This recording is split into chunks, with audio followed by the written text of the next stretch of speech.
Disturb হচ্ছে। আমি যে আলোচনাটা করব আমি তো করতেই পারি না। আল্লাহ পাক যেটা করিয়ে নেবেন, যেটা আপনাদেরকে শোনাবো আপনারা শুনতেই পারেন না, যেটা আল্লাহ পাক শুনিয়ে নেবেন। এখন এই বলা আর শোনা এটা সাবজেক্ট নয়, এটা যথেষ্ট নয়, বরং বলার পর শোনার পর 100% আমল করতে হবে। এটা হচ্ছে মেন কথা। ইনশাআল্লাহ আমরা আমল করবো তো নাকি ভাই? ইনশাআল্লাহ বলুন ইনশাআল্লাহ। আমরা কোরআনের পক্ষে না বিপক্ষে? একটা কথা বলুন, যে কোরআনের পক্ষে না বিপক্ষে? কোরআনুল কারীমের মধ্যে আল্লাহ পাক বলছেন বিশ্ব নবীজিকে যে হে নবী আপনি এদেরকে বলুন আমি আল্লাহ স্বয়ং তোমার উপরে দরুদ পাঠ করি। আচ্ছা এই কথাটা সত্য না মিথ্যা? জোরে কথা বলে না, সত্য না মিথ্যা? আবার কেন আল্লাহ পাক বলছেন ও নবী তোমার উপরে আমার ফেরেশতারাও দরুদ পাঠ করে? সুবহানাল্লাহ, বলুন সুবহানাল্লাহ। আমরা মৌলবীরা, আমরা মুসলমানেরা, আমরা মুসলিমেরা, আমরা মুমিনেরা আমরা নবীর উপরে দরুদ পাঠ করব না করব না? করব না করব না? এখন দরুদ পাঠ, এখন আল্লাহর দরুদটা কেমন, ফেরেশতার দরুদটা কেমন, আমরা দরুদ করব কোনটা কেমনটা, এটা বিশ্বনবী মুহাম্মদ রাসূলুল্লাহ সাল্লাল্লাহু আলাইহি ওয়াসাল্লাম তিনি বায়ান করেছেন। এই যে বায়ান শব্দটা আমি বললাম এটা আমার শব্দ নয়, এটা কোনো মানুষের ভাষা নয়। এই ভাষাটা হচ্ছে শব্দটা হচ্ছে আল্লাহ পাকের ভাষা। এই বায়ান, বায়ান এই শব্দটা আল্লাহ পাকের যেন কালাম, আল্লাহ পাকের কথা। যেমন কোরআনের এক জায়গায় বলা হয়েছে হাজা হাজা বায়ানুল লিন্নাস। হাজা এই কিতাবের মধ্যে বায়ান মানে হলো আলোচনা, লিন্নাস বিশ্ব মানবের কল্যাণের জন্য, বিশ্ব মানবের কল্যাণের জন্য আমি আল্লাহ আলোচনা করছি।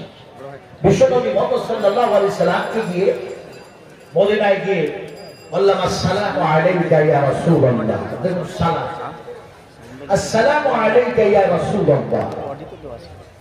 তারপরে দেখা যায় বলা হলো আসসালামু আলাইকুম ওয়া রাহমাতুল্লাহি ওয়া বারাকাতুহু ইয়া আবু বকর সিদ্দিক রাদিয়াল্লাহু তাআলা আনহু।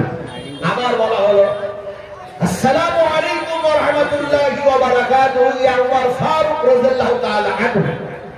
তারপরে বিশ্ব নবীর উপরে দরুদ পাঠ করা হলো, আল্লাহুম্মা সাল্লি আলা মুহাম্মাদি ওয়া আলা আলি মুহাম্মাদ, দরুদ ইব্রাহিম পাঠ করা হলো। এখন এই পাঠ করার পর বিশ্ব নবী মুহাম্মদ সাল্লাল্লাহু আলাইহি সাল্লাম বলেন আমি যে জায়গায় আছি সাধারণ জায়গায় নয়, নবীজি যে জায়গায় শুয়ে আছেন সাধারণ জায়গায় না।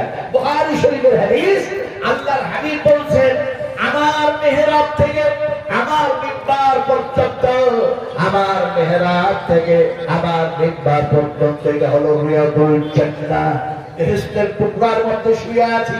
বিশ্ব নবীজি সেই জায়গায় শুয়ে আছেন। আর যারা যান এমনি করে উমরায় যান, চাই হজে যান, রিয়াদুল জান্নাতের মধ্যে ঢোকার পরে দুই রাকাত নামাজ আদা করে না করে না? করেন না করেন না? আমি মনে হচ্ছে আপনারা মনে মনে করছেন সব বেদাতি ওয়াজ হচ্ছে নাকি? বিশ্বাস করুন জান্নাতের মধ্যে রাসূল আকরাম সাল্লাল্লাহু আলাইহি ওয়াসাল্লাম শুয়ে আছেন, সেখানে আপনি গেলেন, আপনি দুই রাকাত নামাজ পড়লেন, লম্বা দোয়া করলেন, আল্লাহর কাছে অনেক কিছু চাইলেন। কথাটা বলতেছিলাম পৃথিবীতে এমন একটা কোন মুমিন মুসলমান নেই যে নবীকে সালাম না দিয়ে রাত পার করে, দিন পার করে, একটাও মুমিন মুসলমান নাই। মুত্তাকিন, পরহেজগার, দিনদার, আল্লাহ ভীরু মুমিন, মুসলিম, মুসলিমা একটাও রাত পার করে না, দিন পার করে না যারা নবীকে সালাম না জানায়। কেন সালাম জানায়? আপনি সুন্নাত নামাজ পড়ছেন, এমনি করে নফল নামাজ পড়ছেন, তাহাজ্জুদের নামাজ পড়ছেন, বেতর নামাজ পড়ছেন, ফরজ নামাজ পড়ছেন, তাসাহুদে বসে গেছেন, আর তাসাহুদে বসে আপনি বলছেন আত্তাহিয়াতু লিল্লাহি ওয়াস সালাওয়াতু ওয়া তাইয়্যিবাতু আসসালামু আলাইকা আইয়ুহান নবী। আপনারা বলেন না বলেন? এই জোরে কথা বলেন এরা? বলেন না বলেন না? अगर ये इबारत देखना है तो देख लीजिए बुखारी शरीफ के अंदर मौजूद है। बोलो सुभान अल्लाह, और बोलो सुभान अल्लाह। মনে মনে হয় কেমনে যেন নবীকে শুধু বলে আসসালামু আলাইকা। আরে আসসালামু আলাইকা নামাজের ভিতরে নবীকে সালাম জানাচ্ছ। রাসূল আকরাম সাল্লাল্লাহু আলাইহি ওয়াসাল্লাম যেভাবে শিখিয়েছেন সাহাবা کرامদেরকে, রাসূল আকরাম সাল্লাল্লাহু আলাইহি ওয়াসাল্লাম যেভাবে কথা বলেছেন শুধু বলেন নয়, জীবনে প্র্যাকটিক্যালি তিনি বলে দেন লিমা তাকাউনা মা লা তাফালুন আল্লাহ পাক বলেন যেটা আমল করো সেটাই মানুষের সামনে বয়ান করো রাসূল আকরাম সাল্লাল্লাহু আলাইহি ওয়াসাল্লাম বলেন আল্লাহ বিজোড়কে ভালোবাসেন সহিহ হাদিস বয়ান করছি মিয়া সহিহ হাদিস রাসূল আকরাম সাল্লাল্লাহু আলাইহি ওয়াসাল্লাম বলেন আল্লাহ পাক বিজোড়কে মহব্বত করেন ভালোবাসেন এখন বিজোড়কে আল্লাহ ভালোবাসেন এই কথা বলি কি নবী শেষ করে দিলেন আল্লাহর হাবিব যখন খেজুর খেতেন বিজোড় খেজুর খেতেন একটি খেতেন অথবা দেখা যায় তিনটি খেতেন রাসূলুল্লাহ সাল্লাল্লাহু আলাইহি ওয়াসাল্লাম একদিকে বয়ান করলেন কি একদিকে আমলে পরিণত করছেন কি নিজের জীবনটাকে নিজের জিন্দেগিটাকে চাই দুনিয়ার মানুষের সামনে শুধু দেখা যায় আমি নবী এই দাবি নয় আমাকে নবুয়ত দেওয়া হয়েছে শুধু এই দাবি না আমার উপরে কোরআন নাযিল হয়েছে শুধু এই কথা জানানো না আমি সাইয়্যিদুল মুরসালিন খাতিমুন নবীন এই কথা শুধু মানুষকে বলা না বরং তার সাথে সাথে আমল করা রাসূল সাল্লাল্লাহু আলাইহি সাল্লাম বিজোড় খেজুর খেলেন খাবার খাওয়ার পরে নবীজি দোয়া করলেন আপনারা খাবার খেয়েছেন না ঠান্ডায় পড়ে আমি তো দেখলাম মাদ্রাসাতে চূড়ান্ত খাবার খাওয়ার কাজ চলছে ঢোকার সময় বলছে ঢুকো না এত লোক হয়ে গেছে আমার নিজেই ঢুকে পড়লো কত বড় মুনাফিক मुझे दावत दे या ना दे दावत तो परवाह तो है ही नहीं इंशाल्लाह 2026-27 এর জন্য অনেক দাওয়াত আমি লিখে ফেলেছি আমি বলেছি বুড়ো হয়ে গেছি বাবা হায়াত কখন শেষ হয়ে যাবে দাওয়াত দিও না এখান থেকে তবু বললেন না হয়ে যাচ্ছে না আপনারে কথা বলতেছিলেন আপনাদের সামনে রাসূল আকরাম সাল্লাল্লাহু আলাইহি সাল্লাম খাবার খেলেন আপনারা খাবার খেয়েছেন না খান না সত্য কথা বলতে হবে খেয়েছেন তো কোন হাত দিয়ে খেয়েছেন তাকে হাত দিয়ে দেখান কোন হাত দিয়ে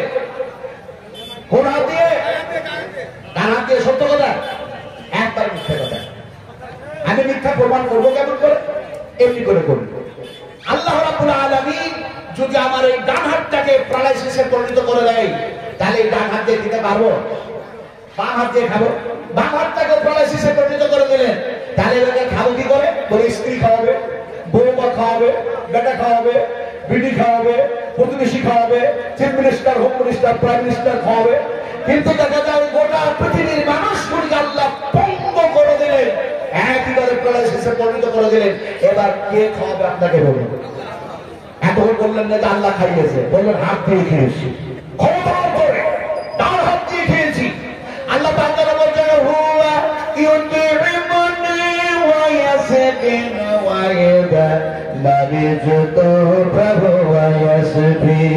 ডান হাত দিয়ে খাও নাই বাবা খাওয়াই নাই মা খাওয়াই নাই খালা খাওয়াই নাই ফুফু খাওয়াই নাই পৃথিবীর মানুষ খাওয়াই নাই আল্লাহ পাক নিজেই বলছেন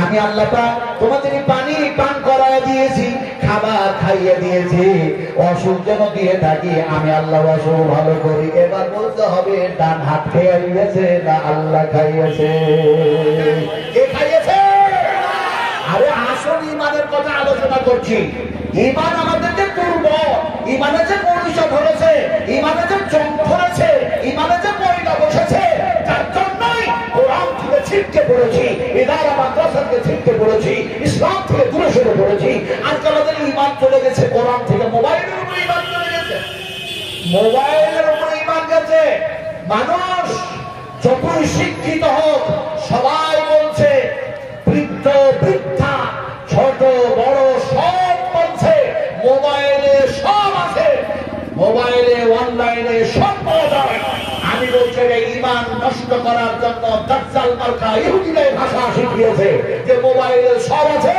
মোবাইলে অনলাইনে সব পাওয়া যায় মিথ্যা কথা তাই চ্যালেঞ্জ করতে ওই বৈজ্ঞানিক থেকে চ্যালেঞ্জ করছি যারা বলছো অনলাইনে সব পাওয়া যায় আমি অনলাইনে এক্ষুনি দেখতে চাই আমাদের মাঠে আল্লাহ সুবহানাহু ওয়া তাআলা আমার ডান হাতে আমল নামা দিবেন না বাম হাতে আমল নামা দিবেন আমাকে ঘড়ি দেখায় দাও পারবে পারবে যেহেতু পারবে না সেহেতু সেটা হচ্ছে ইমান নষ্ট করার জন্য মিথ্যা কথা আর সত্য কথা কোনটা আল্লাহ পাক বলছেন আল্লাহ রাব্বুল আলামিন বলেন আল্লাহ রাব্বুল আলামিন যেন বলেন ওয়া তিবিয়ানাল লিকুল্লি শাই ওয়া তিবিয়ানাল লিকুল্লি শাই আমি আল্লাহ রাব্বুল আলামিন সব কিছু কোরআনের মধ্যে ঢুকাইয়া দিয়েছি, যেটাই চাইবা সেটাই কোরআনের মধ্যে পেয়ে যাবে।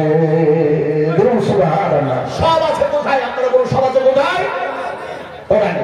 আমি সেই দিকে আলোচনা না করতে গিয়ে খুব তাড়াহুড়ো করে বক্তব্য রাখছি। এই বয়োজ্যেষ্ঠ অবস্থায় বলছিলাম যে খাবার খেলে রাসূল আকরাম সাল্লাল্লাহু আলাইহি ওয়াসাল্লাম জোর না বিজোর? বিজোর। আর আমরাও খাবার খেয়েছি। এখন নবীজি খাবার খেলে খাবার খাওয়ার পরে দোয়া করলেন। আপনারা খাবার খাওয়ার পরে, আমরা খাবার খাওয়ার পরে দোয়া কি করেছি বলুন?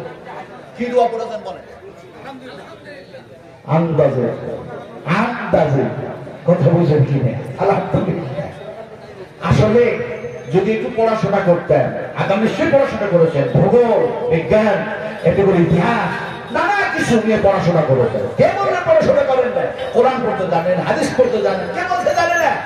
কিন্তু আমলটুকু দেয়, আমলটুকু দেয়। নবীজি কি দোয়া করলেন? বুখারী শরীফের মধ্যে সেই দোয়াকে কোট করেছেন ইমাম বুখারী রাহমাতুল্লাহ আলাইহি। বুখারী শরীফের মধ্যে সেই দোয়াটাকে নিয়ে এসেছেন। নবীজি খাবার খেলেন আর দোয়া করলেন, আলহামদুলিল্লাহি হামদান কাসীরান তাইয়িবান মুবারাকান ফি গায়রা মাকফিয়ান ওয়ালা মুদ্দিয়ান ওয়ালা মুস্তাগনান আনহু রাব্বানা। এই কথা আপনাদের জানা আছে? জানা আছে? জানা নাই তো? কালকে সবাই মাদ্রাসায় ভর্তি হয়ে যান, সব ভর্তি হন। কুল হাল ইয়াস্তাবিল লাযীনা ইয়ালামুনা ওয়াল লাযীনা লা ইয়ালামুন। আল্লাহ পাক বলেন শিক্ষিত মানুষ আর অশিক্ষিত মানুষ কখনো সমান হয় না। আমার ভাইরা, মনে মনে যেন অনেক কিছু আমরা ভাবি, চিন্তা ভাবনা করি, কিন্তু কোরআন দিয়ে যদি চিন্তা ভাবনা করতেন, সহিহ হাদিস দিয়ে যদি চিন্তা ভাবনা করতাম, নিজেদের জীবনগুলিকে সেইভাবে যদি বাস্তবায়ন করতাম, আল্লাহর কসম খেয়ে বলি, আজ সারা বিশ্বে, সারা পৃথিবীতে যে মুসলমান লাঞ্ছিত হচ্ছে, ঘৃণিত হচ্ছে, পদদলিত হচ্ছে, লাঞ্ছনা, গঞ্জনা, অপমানের শেষ নয় একমাত্র কোরআনকে ছাড়ার কারণে, একমাত্র বিশ্বনবী মুহাম্মদ রাসূলুল্লাহ সাল্লাল্লাহু আলাইহি ওয়াসাল্লামের থিওরিকে ইনকার করার কারণে। আজকে আমার মাথায় টুপি, মুখে দাড়ি, তারপরও দেখা যায় বিড়ি পান করার অভাব নাই। ঠিক বললাম না ভুল বললাম? এই ঠিক বললাম না ভুল বললাম?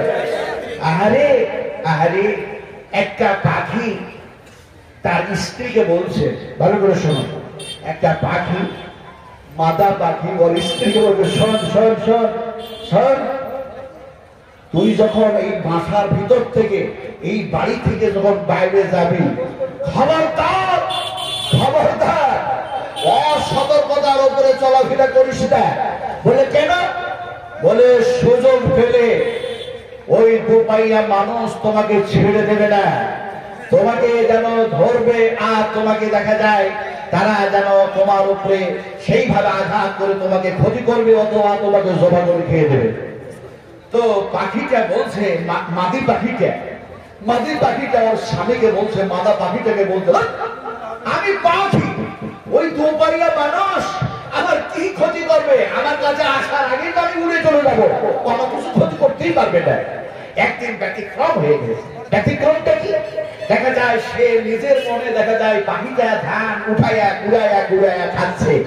একজন দেখা যায় লম্বা জামাওয়ালা, মাথায় টুপি টাপি লাগায়া, টাগরি টাগরি লেগে দেখা যায় সে যেন দেখা যায় ওই পাখিটার দিকে লক্ষ্য করে একটা ঢেলা যেন ছুড়ে দিয়েছে। ঢেলাটা ছিল কিসে? আসলে পেশাব করতে বসেছে, পানি ছিল না, দেখা যায় সেখানে পানির ব্যবস্থায় নাই, তো একটা ঢেল যেন কুলুপ ধরেছিল, কুলুপ। এখন ওই কুলুপটা, ওই ঢেলটা ছুটতে ওই পাখির উপরে পড়েছে, পাখির পা গেছে ভেঙে, পাখিটা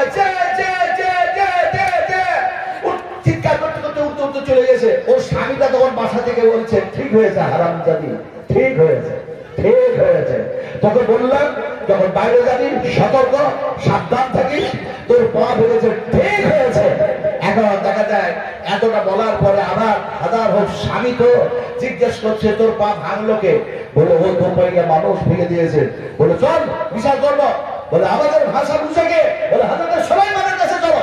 হাজরত সুলাইমানকে গিয়ে সব যেন বললো, সব ভাষা তিনি বুঝলেন। বোঝার পর জিনদেরকে বললেন যে এর পা ভেঙেছে তাকে ধরে নিয়ে আসা। ধরে নিয়ে আসা হলো। সুলাইমান বললেন পাটা ভালো লাগে না? বলে আমি তো কোনো মতে ইচ্ছা কিন্তু পা ভাগি নাই, আমি যেন গ্রুপ ধরেছিলাম সেই খেলাটা ফেলতে গিয়ে তার পায়ের উপরে পড়ে হয়তো পাটা ভেঙেছে। সুলাইমান বলে ওটা হবে না, তুমি ওর পা ভেঙেছো, তোমারও পা ভেঙে দেওয়া হবে। কথা বুঝে দিলে তারও পা ভেঙে দেওয়া হবে। এখন পা যখন ভাঙার অর্ডার হলো, ওই যেন চতুষ্পদ ওই প্রাণীটা, ওই আবুলা প্রাণীটা বলছে সুলাইমান বড় খুশি, এরা হচ্ছে সর্বশ্রেষ্ঠ জাতি, এরা হচ্ছে সবচেয়ে উত্তম উৎকৃষ্ট মানুষ। লাকাদ খালাকনাল ইনসানা ফি আহসানি তাকওয়িম, সর্বশ্রেষ্ঠ এরা মানুষ, আল্লাহ পাক এদেরকে সর্বশ্রেষ্ঠ করে সৃষ্টি করেছে। ফলে এদের পা ভাঙবেন না, বরং এরাকে সতর্ক করে দেন, সাবধান করে দেন, যাতে করে মানুষকে না ঠগায়, এই মানুষকে যাতে ঠগায় না ফেলে, এটাই সতর্ক সাবধান করে দেন। আসলে আমি বলতে চাইছিলাম, আজকে নারীরা, আজকে মহিলারা এত কোরআন শোনে, এত হাদিস শোনে, এত আল্লাহর কথা শোনে, এত নবীজির কথা শোনে, তারপরে নর আর নারী মিলিত ভাবে জালসা শোনার নামে বাজারে শহরে দোকানে বাগানে রাস্তা পথে তারা মাথার চুল খুলে দিয়ে তারা শরীর ফাঁকা করে যুবকদের সাথে ঘোরাফেরা করছে না, করছে না, করছে না, করছে না। আর আজকে মিডিয়া বলছে নারী ধর্ষণ হচ্ছে, নারী ধর্ষণ হচ্ছে, নারী ধর্ষণ হচ্ছে। বাঁচাতে পারবা না। ইত্তাবিউ মা উনজিলা ইলাইকুম মির রাব্বিকুম ওয়া লা তাত্তাবিউ মিন দুনিহি আউলিয়া। আল্লাহ পাক বলেন তোমাদের রবের পক্ষ থেকে, তোমাদের স্রষ্টার পক্ষ থেকে যে আইন ঘোষিত হয়েছে, এই আইন মাফিক দিয়ে জীবন বাস্তবায়ন করবে। কিন্তু নিহি আমাকে বাদ দিয়ে, আমার আইন বাদ দিয়ে, আমার কানুন বাদ দিয়ে, আমার ফিতরাত বাদ দিয়ে যদি তোমরা চলাফেরা করো, তাহলে এমন কোন সংস্থা নেই, এমন কোন সংগঠন নেই, এমন কোন আন্দোলনকারী মানুষ নেই যা তোমাদেরকে ক্ষতি থেকে বাঁচিয়ে নিতে পারে। আল্লাহ পাক বলেন যখনই তোমরা এমনি করে আমার সংবিধান ছাড়বে, আমার নবীর থিওরি বাদ দেবে, তখনই তোমরা ক্ষতিগ্রস্তের মধ্যে পড়বে। আজ আমরা কত কি বলছি, তারপরেও ক্ষতি থেকে বাঁচতে পারছি না। আমার ভাইরা, লম্বা ওয়াজ করলে লম্বা ওয়াজ করা হবে। রাসূল বললেন শোনো কম, আমল করো বেশি। আবার রাসূল বলছেন শোনো কম, উত্তম আমল করো বেশি। রাসূল আকরাম সাল্লাল্লাহু আলাইহি ওয়াসাল্লাম তিনি এই কথাগুলি বলার কারণে রক্তেই রক্তাক্ত হলে, রক্তেই রঞ্জিত শরীর, গোটা শরীরটা রক্তেই রক্তাক্ত, যে জায়গায় আল্লাহ পাক সে জায়গা আমারে দেখালেন। 2024-এ আমি হজের মাসে যখন গেলাম, তখন সে জায়গাগুলি আমি তিন করে ঘুরেছি। হাদিসগুলি একটা একটা করে মনে করছে, জায়গাগুলি দর্শন করলেন। তার মধ্যে একটা জায়গা দর্শন করলেন, রাসূলুল্লাহ সাল্লাল্লাহু আলাইহি ওয়াসাল্লাম যখন দেখা যায় রক্ত মাখানো শরীর, রাসূলকে সান্ত্বনা দিবে কে? মাসুম এমন একজন রাসূল যিনি উম্মতের জন্য কান্না করে, যিনি কিয়ামতের মাঠে মাকামে মাহমুদে সিজদায় পড়ে উম্মতের জন্য সুপারিশ করবে, সেই রাসূলের রক্ত ঝরিয়েছে মানুষ।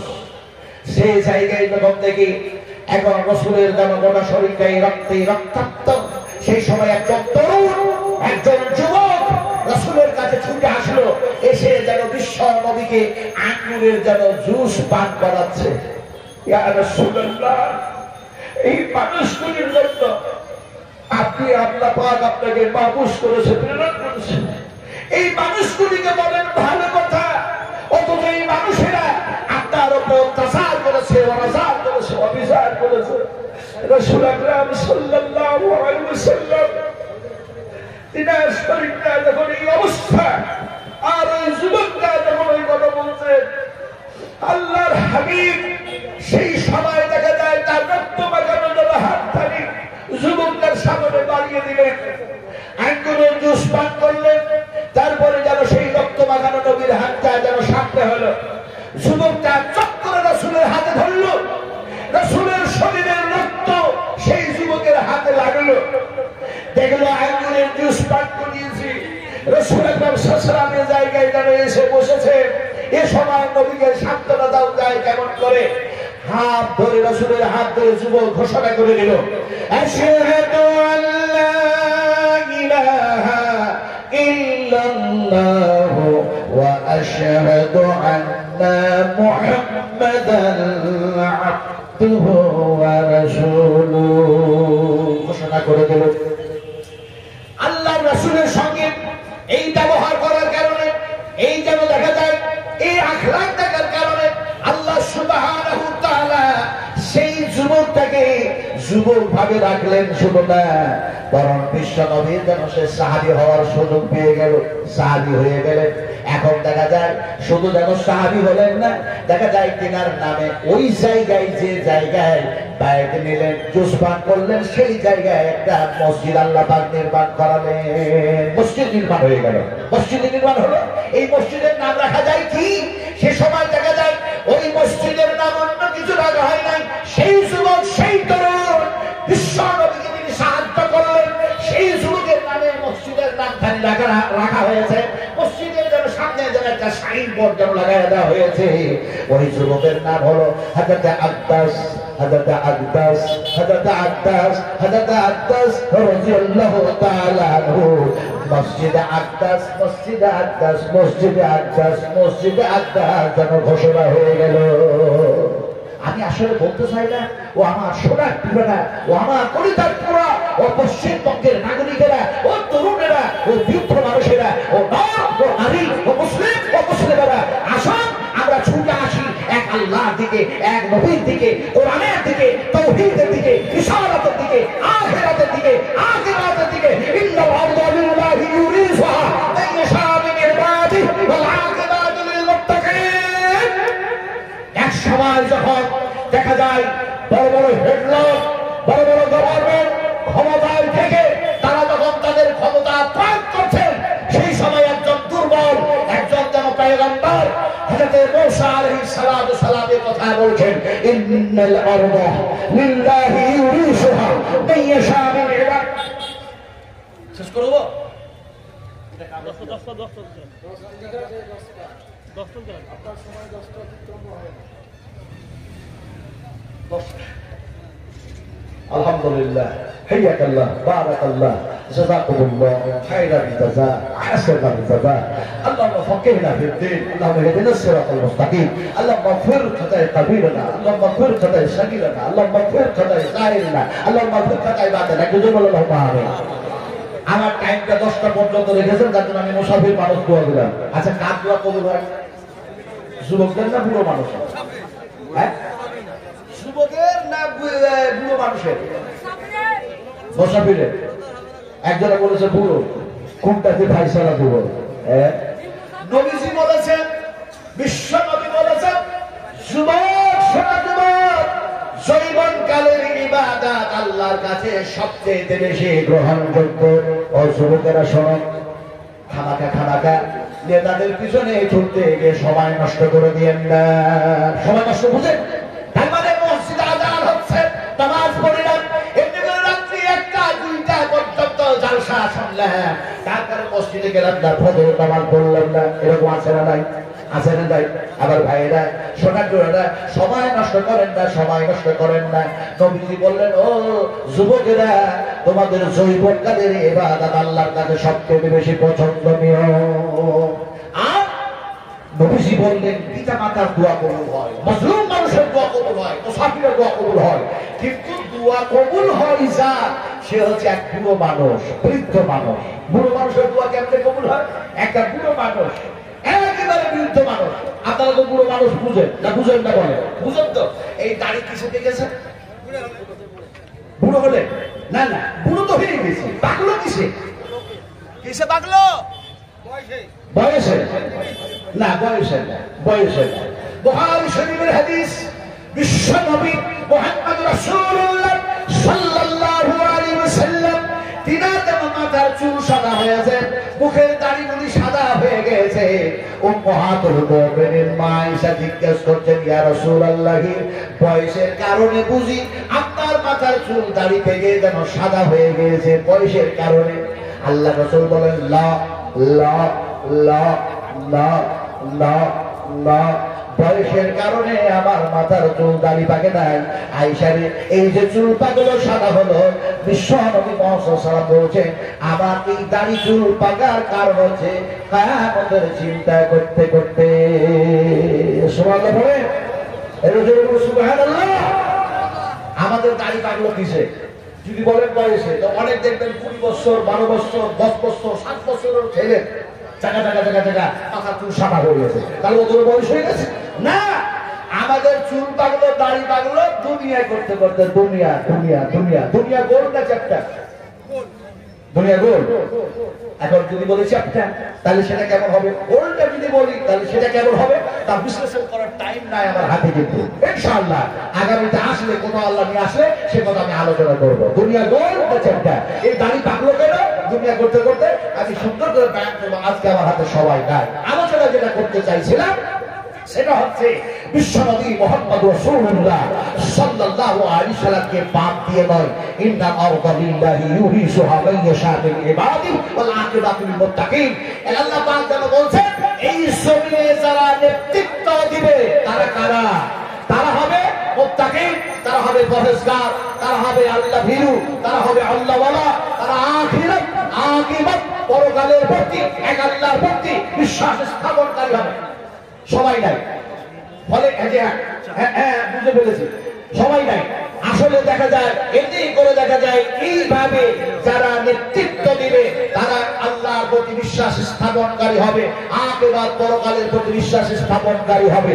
এই নেতৃত্ব যারা দিবে তারা হবে আলেম, তারা হবে আলিম, অত্যন্ত কামা হাক্কাহু আলিম হবে, অত্যন্ত কামা হাক্কাহু আলিম হতে হবে।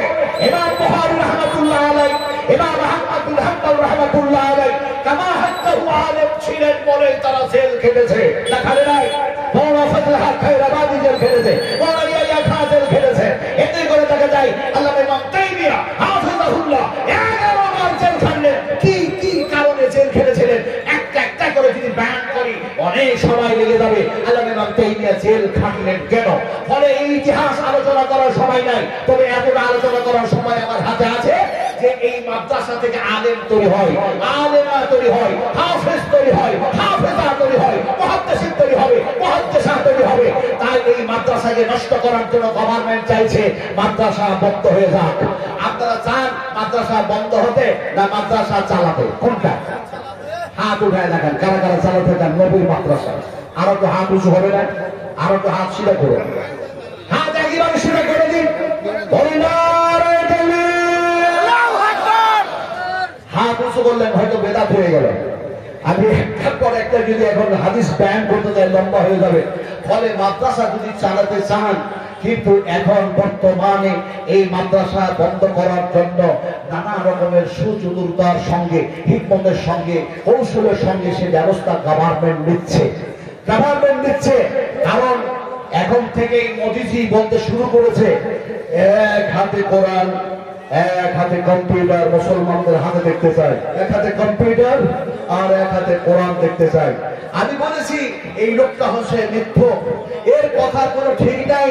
দেখা যায় কি কোন সময় যে এই কথা বলে, কোন সময় বলে মাদ্রাসা বন্ধ করো, কোন সময় বলে রামায়ণ পড়াইতে হবে, মহাভারত পড়াইতে হবে, কোরআন পড়ানো যাবে না, কোন সময় বলছে এই মাদ্রাসাতে সন্ত্রাস তৈরি হয়, আবার কোন সময় ভোট দেওয়ার জন্য বলছে এক হাতে কোরআন এক হাতে কম্পিউটার দেখতে চাই। কথা বলতেছিলাম ভালো করে শোনো, এটা হচ্ছে তার ধার করা কথা। এক সময় বলেছিলেন একজন বিজ্ঞ, একজন মুসলিম, একজন মুসলিম আল্লাহ ওয়ালা আল্লাহ ভীরু একজন মুসলিম বলেছিলেন মুসলমানদের হাতে, মুসলিমদের হাতে এক হাতে কম্পিউটার এক হাতে কোরআন দেখতে চাই। যিনি বলেছিলেন তার নাম হচ্ছে সর সৈয়দ আহমেদ। শুধু তাই বলেননি, বরং তিনি আলিগড় ইউনিভার্সিটি তৈরি করে রয়েছেন। আল্লাহু আকবার, আল্লাহু আকবার। বিশ্লেষণ করার হাতে টাইম নাই। বিশ্বনবী মুহাম্মদ সাল্লাল্লাহু আলাইহি ওয়াসাল্লামের রক্ত ঝরেছে, তার মূল্য দিতে পারবো না। ইয়া উম্মতি বলে কাঁদতে কাঁদতে বিদায় নিয়েছেন, তার মূল্য দিতে পারবো না। এই 5-7 মিনিটের মধ্যে, এই 5 থেকে 7 মিনিটের মধ্যে আদা মুসাফির আমার হাতে কেউ যদি 10,000 টাকা দেন, আল্লাহর কসম খেয়ে বলছি, ওয়াল্লাহ ওয়াল্লাহ ওয়াল্লাহি আল্লাহর কসম খেয়ে বলি, নবী যে দোয়াটা দিয়েছেন সেই দোয়াটা আমি দেবো। আমার পক্ষ থেকে কোনো বানাওয়াটি নয়, কোন ইমামের পক্ষ থেকে বানাওয়াটি কোনো দোয়া নয়। নবীজি দোয়া দিয়েছেন, নবীর কাছে এসছে উট, নবীর কাছে এসছে দুম্বা, নবীর কাছে এসছে ছাগল, নবীর কাছে এসছে খেজুর, তার বাগান। সেই সময় রাসূল যে দোয়াটা দিয়েছিলেন, সেই দোয়াটা এবং বুখারী রাহমাতুল্লাহ আলাইহি বুখারী শরীফের মধ্যে কোট করেছেন, সেই দোয়াটা আপনাকে দেব। একজন কোন কেউ যদি বলতেন আমি নবীজি আপনার হাতের পানি পান করে বেহেশতে যেতে চাই, আপনাকে দেখি নাই, আপনাকে দেখি নাই, কিয়ামতের মাঠে আপনার যারা হাতের পানি পান করে জান্নাতে যাওয়ার আশায় আপনার মাদ্রাসা দেখতেছি, ফলে এই মাদ্রাসায় 10,000 টাকা দিচ্ছি। কে বলবেন? ইনশাআল্লাহ আপনারা 50 দেন, 60 দেন, 70 দেন, 80 দেন, 1 লাখ দেন, আপনারা দিয়েছেন, দেবেন, দিতেই হবে। মুসলমানদেরকে দিতে হবে। তিল রক্ত শরীরে থাকা পর্যন্ত দিনের জন্য, ইসলামের জন্য আপনাকে বিন্দু রক্ত নয়, রক্ত খাওয়ানো টাকা দান করতেই হবে। ফলে আব্দুল মান্নান ভাই দিচ্ছেন ফুলবাড়ি থেকে 10,000 টাকা। আব্দুল রহমান ফুলবাড়ি থেকে 10,000 টাকা।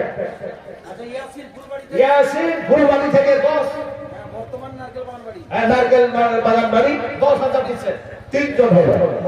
চতুর্থ নম্বরে একজন বলুন, আর একজন বলুন, আর একজন বলুন। হুমায়ুন কবির ভাই আলহামদুলিল্লাহ তিনিও 10,000 দিচ্ছেন। আচ্ছা, মানারুল মোদি দোকানি 20,000 টাকা দিচ্ছে। 20,000 দিলেও এটা হলো কয় কলম? কয়টা হলো?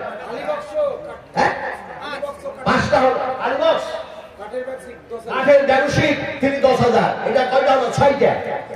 7 নম্বরে, 7 নম্বরে একটা দেন, 7 নম্বরে একটা মানুষ দেন। কেন দেবেন? কেন দেবেন? বিশ্ব নবীজি বলেছেন, আমি তখন সালে মেরাজে গেলাম, আমি দর্শন করলাম, জান্নাত দর্শন করলাম, জাহান্নাম দর্শন করলাম। এমনি করে এমন 7টি জাহান্নামের মধ্যে, এমন 7খানা জাহান্নামের মধ্যে এমন জাহান্নাম আছে যে জাহান্নামের নাম হলো হোতাবা, যে জাহান্নামের নাম হলো হাবিয়া। এমনি করে দেখা যায় এই হোতাবা, হাবিয়া, এই দুজনগুলি সবচেয়ে যেন ভয়ঙ্কর। ফলে যারা এমনি করে এখানে বসে আছেন, ওই জাহান্নাম আমরা দেখি নাই। নবীজি যখন জাহান্নামের কথা আলোচনা করেছেন, মা আয়েশা কান্না করেছেন, উম্মাহাতুল মুমিনিনের সঙ্গে আর যারা মহিলারা ছিলেন তারাও ক্রন্দন করেছেন। ফলে 7 নম্বরে একজন মহান ব্যক্তি এরকম নিয়তটা যিনি করলেন, নবীজি বলেছেন নিয়তের উপরে সমস্ত আমল করে দারোমদার করে থাকে। নিয়তটা করলেন, আল্লাহ তোমার ওই জাহান্নামের মধ্যে আমি যেতে রাজি নই, আল্লাহ তুমি সেই জাহান্নামের মধ্যে আমার এই যেন ঢুকাইয়া দিও না। এইভাবে নিয়তটা করার পরে ওই জাহান্নাম থেকে বাঁচার জন্য নবীর মাদ্রাসায় কেউ যদি 10,000 টাকা ঘোষণা করতেন, 7 নম্বরের দাতা, ইনশাআল্লাহ আমি দোয়াটাও দিতাম। আর আপনারা যখন জান্নাতে যাবেন সেই সময় আল্লাহ আপনাদের সঙ্গে 3টা কথা বলবেন, সেই কথা 3টাও শোনাতাম। আর 7 নম্বরে আর একটা হবে না ভাই, রানা রানা তিনি 10,000 দিচ্ছেন। 7টা হলো 8, 9, 10, 8, 9, 10, 8, 9, 10। আপনি 10 করেন, আপনি 3টা মানুষ দেন, আপনি যোগ দেন, দেখি পারেন কিনা, দেখি পারেন কিনা। আরে 100 নবী ওয়াজ করছেন, আর একজন যেন সাহাবী দেখা যায় যুবক যেন দাঁড়ায় আছে আর বলছেন, ইয়া রাসূলুল্লাহ, আপনি যে সমস্ত বয়ানগুলি করলেন, আলোচনাগুলি করলেন, আমি শুনছিলাম দাঁড়িয়ে। হে রাসূল, আপনি বলুন, যদি আপনার এই কথাগুলি শোনার পরে আমি ভালো কাজ করি, তার মানে আমি যদি জিহাদের ময়দানে যাই আর যদি শহীদ হয়ে যায়, আমি যাবো কোথায়? এটা আমি বাংলায় বললাম, কিন্তু আরবিতে বলছেন তিনি। সে তার কথাগুলি ইমাম বুখারী রাহমাতুল্লাহ আলাইহি বুখারী শরীফের মধ্যে কোট করে দিয়েছেন। শুরুতে বলছেন, ফাইনা আলা ইয়া রাসূলুল্লাহ, ফাইনা আলা ইয়া রাসূলুল্লাহ, হে আল্লাহর রাসূল, আমি যদি শহীদ হয়ে মারা যাই আমি যাবো কোথায়? নবীর মুখ দিয়ে বাইরে হয়ে গেল, ক্বালা ফিল জান্নাহ, বেহেশতের মধ্যে চলে যাবা। যুবকটা খেজুর ছুঁড়ে ফেললো, দুনিয়ার সব কিছু মায়া মমতাকে বিসর্জন দিয়ে নবীর মহব্বতে আল্লাহর জান্নাতে যাওয়ার জন্য জিহাদের ময়দানে গেল, শহীদ হয়ে গেল। রাসূলের কথা মোতাবেক সে কোথায় গেল? কোথায় গেল? জান্নাতের মধ্যে চলে গেল। ওই জান্নাত তো আমরা দেখি নাই। ফলে ওই জান্নাতে যাওয়ার জন্য 3 জন মানুষ 10,000 টাকা দেন। আর মাত্র 3 জন মানুষ দেন ইনশাআল্লাহ। তোমাদের ভাই বলুন, ভাই বলুন, 7 জন হয়েছে, আর একটা মানুষ বলুন 8 নম্বরে। 10,000 টাকা। আলহামদুলিল্লাহ। কথা বলতেছিলাম, বলতে বলতে ঘড়ির কাঁটা কিন্তু 10, ফলে আর চাইব না।